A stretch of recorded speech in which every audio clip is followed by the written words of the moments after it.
Hi, I'm Chris with Sights on Target Training. I'm often asked what my favorite concealed carry firearm is. And I would have to answer a revolver.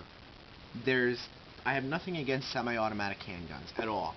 I enjoy them very much, but for concealed carry, I'm a wheel gun guy. The reason I like them is they're extremely reliable. If you have a malfunction, you don't have to clear it. You just pull the trigger and go to the next chamber. And on top of that, they're fairly easy to conceal. This is a Smith & Wesson model 642, and as you can see, it is unloaded. So this is one of my favorite concealed carry guns. Not only is it light, it's easy to conceal, and this model in particular has a Crimson Trace laser grip. As you can see, it's puts out a pretty bright light. The laser is set up, I believe, at 50 feet, and it shoots right where the laser is. As long as you get a decent grip on it, then the laser activates. This shoots at 38 special, but it also is rated for 38 special plus P, meaning it's added pressure to the cartridge. For carrying, I would absolutely recommend carrying plus P ammunition. But it's a lot, well, not a lot, but it is more expensive to shoot, so you want to be able to practice. So you can shoot regular 38 special, but occasionally practice with 38 special plus P. The reason being is it's probably going to shoot a little bit different. The plus P has a little bit more pressure, so it's going to have a little more power and it may shoot higher. You just want to be able to know that if you were to use this firearm in a self-defense situation, where that bullet is going to go. Like I said, it's very concealable. You can carry this in a pocket. You can carry it outside the waistband, inside the waistband, on an ankle, and you can't even tell it's there. It's extremely, extremely light. It's the airweight frame. It's like an aluminum frame. It's unbelievably light in reality. I like it, like I said, just because it's comfortable to carry. And on top of that, I know that this cartridge, the 38 Special, has been around for a long time, and it's proven very reliable. Up until really the beginning of this year, the corrections department here in New York used 38 special revolvers.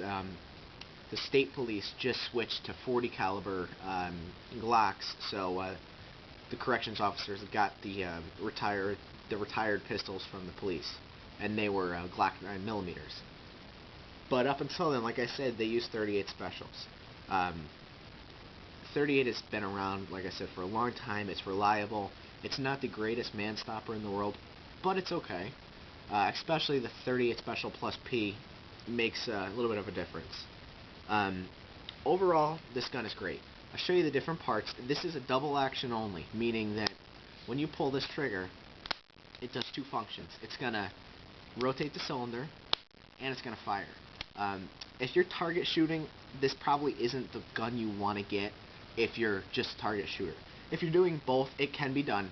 The way I like to tell people to do it is there's a break in this trigger. So as you're pulling back, right there, it almost is a release of pressure. And that's when the hammer is all the way back. It's ready to go. Just a little more pressure is going to get it to go. For target shooting, that's great because you pull it back and then you can really make it almost like a single action gun, and then shoot. For self-defense, obviously that's not going to be the case. You're gonna shoot and you're not going to worry about that. The double action only is a safety all on its own. There's really no other safety on this gun besides the double action. You and your finger are the safety.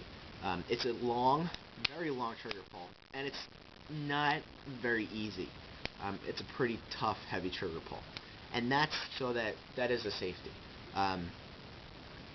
It's not a bad thing though, because safeties can fail. They're just mechanical devices, and there have been cases where somebody drew a firearm for self-defense and forgot to take the safety off. That's really why I don't like safeties, just because I know they can fail, and it's easier just to be able to know your firearm. You need to understand and you need to know your firearm. Carrying, you have many different options to carry this gun. You have options like an ankle holster, where this will fit right in your ankle, slide in there, and as long as you're wearing long pants, you're not going to see it. And that's really my preferred way of carrying this gun. It's I carry it as, when I do carry this gun, I carry it as a deep concealed gun. You have options such as an inside the waistband holster, and this is made by Uncle Mike's. But I want to point out that not all, even though a holster is made for a gun, where this is made for a J-frame revolver, they're not all effective. When I put this gun in this holster that's made for this gun, it moves around quite a bit, and I can fit my whole finger down there and pull the trigger right in the holster. I don't like that personally. I like a holster that fits, nice and tight. Doesn't give me a lot of play, that I can't even fit my finger down in a holster like this. And this is made by DeSantis. It's specifically made for J-frame Centennial revolvers. That's the kind of holster I'm looking for. Now, like I said, when it comes to firepower, 38 Special is okay. But you have one major disadvantage with a revolver, and that is my magazine here for my XD Springfield XD 9mm. This one holds 10 rounds. This only holds 5, and you can get these up to like 16, 17 rounds. There's no way to expand this. You're gonna have 5 rounds, and that's it. So the way you can work around that is by using a speed loader. This one is a Model 36 made by HKS. And when you're shooting, all you have to do is drop it in there.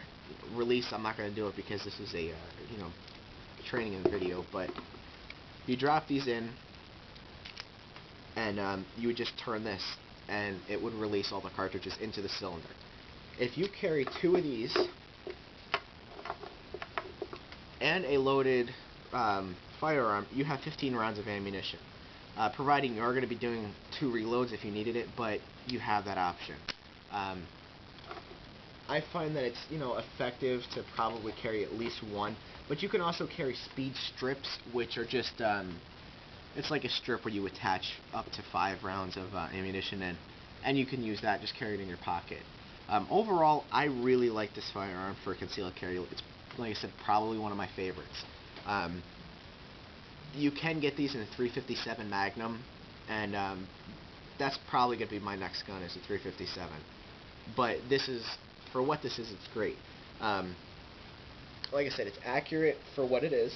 It's not a target shooter, but it's definitely worthwhile for protection. The recoil isn't too bad. It's you can feel it, but it's not too bad. You can use a couple different grips. I know a lot of people that use a regular pistol grip, and then they put their left pointer finger right at the front of the trigger notch, and that gives a little bit extra support. Some guns I really wouldn't recommend doing that with, but this has a longer barrel, and if you were comfortable with that, I suppose you could do it. I personally, I'm going to put my finger on the trigger, but I personally shoot like this. If you can see my hands, I put my left thumb on top of my right thumb, and I find that to be very accurate. Some people use the cup and saucer method. Other people hold their wrists. It's all up to you, but for self-defense situations, this is where the Crimson Trace really comes in handy. Not all the time are you going to be able to draw, get a good sight picture, and then fire. There could be times where you're flat on your back, an assailant threw you down, and it's going to hit you. All you have to do is draw, use a laser, and shoot. You don't actually have to line the sights up. And that's what I like about Crimson Trace. It's just the options that are there are unbelievable. Revolvers, like I said, you don't have problems with jamming, cycling, anything like that. And there's no break-in period. So, to answer the question, the revolver is my favorite concealed carry handgun. If you have any questions, though, leave me a comment. I'll be sure to answer you. This is Chris for Sights on Target Training.